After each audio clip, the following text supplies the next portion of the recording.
ព្រឹត្តិបត្តិព័ត៌មានស្ដីពីស្ថានភាពធាតុអាកាសសូមគោរពជម្រាបជូនអំពីស្ថានភាពធាតុអាកាសនៅព្រះរាជាណាចក្រកម្ពុជាសម្រាប់ថ្ងៃទី19ខែធ្នូឆ្នាំ2025សម្ពាធទាបដែលកើតនៅសមុទ្រចិនខាងត្បូងមានឥទ្ធិពលខ្លាំងលើរបបខ្យល់មូសុងអេសានដែលបក់លើអាងទន្លេមេគង្គសមុទ្រកម្ពុជាសមុទ្រអាណ្ដាម៉ាន់និងលើព្រះរាជាណាចក្រកម្ពុជាស្ថានភាពបែបនេះនឹងធ្វើឲ្យចាប់ពីថ្ងៃទី19ដល់ថ្ងៃទី21ខែធ្នូឆ្នាំ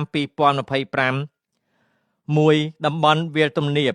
សីតុណ្ហភាពមធ្យមបរិមា20អង្សាសេ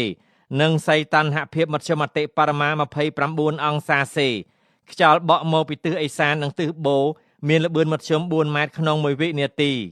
ខេត្តបន្ទាយមានជ័យបាត់ដំបងពោធិ៍សាត់កំពង់ឆ្នាំងសៀមរាបកំពង់ធំកំពង់ចាមត្បូងឃ្មុំព្រៃវែងកណ្ដាលស្វាយរៀងតាកែវនិងភ្នំពេញពុំមានភ្លៀងធ្លាក់ទេ2តំបន់ខ្ពង់រាបសីតុណ្ហភាពមធ្យមបរិមា19អង្សាសេនិងសីតុណ្ហភាពមធ្យមបរិមា29អង្សាសេខ្យល់បក់មកពីទិសឦសាននិងទិសបូរមានល្បឿនមធ្យម3ម៉ែត្រក្នុង1វិនាទីខេត្តកំពង់ស្ពឺឧត្តរមានជ័យព្រះវិហារក្រចេះរតនគិរីមណ្ឌលគិរីប៉ៃលិនស្ទឹងត្រែងជួរភ្នំដងរែកនិងតំបន់ជួរភ្នំក្រវាញពុំមានភ្លៀងធ្លាក់ទេ3តំបន់មាត់សមុទ្រសីតុណ្ហភាពមធ្យមបរិមា20អង្សាសេនិងសីតុណ្ហភាពមធ្យមបរិមា30អង្សាសេខ្យល់បក់មកពីទិសឦសាននិងទិសអាគ្នេយ៍មានល្បឿនមធ្យម5ម៉ែត្រក្នុង1វិនាទី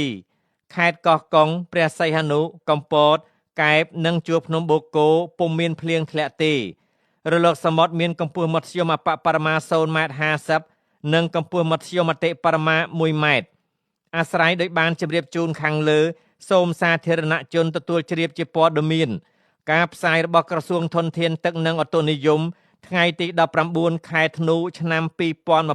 2025សូមអរគុណ